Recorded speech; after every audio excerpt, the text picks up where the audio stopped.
ताराचन्द्र काफ्ले हजुरबाको घर महोत्तरी जिल्ला खैरमारा। यो यतापट्टि सबै उहाँको बगैँचा, आँप बगैँचा, आँप एकदम फलेको छ। यो चाहिँ अलिकति गर्मी ठाउँमा पर्छ। यो उहाँहरूको पुरानो घर पहिला। 88 साल भयो म जाने बेला भइदिनु कति बाँच्ला 84 लाख जुन घुमेर मान्छे जुन भयो। अब के को जुन जाने हो हजुरबाले बनाइदिनु भएको धेरै पुरानो लौरो।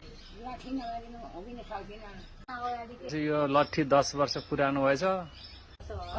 बलियो मान्छे नि बलि को असर परेकै छैन। घाँस दाउरा पढाए बाबुआमा। साँचो सत्य कुरा छोड्दिनँ, मिठा कुरा बोल्दिनँ बा। मेरा माइती खोज्दै गयो तिमीले होला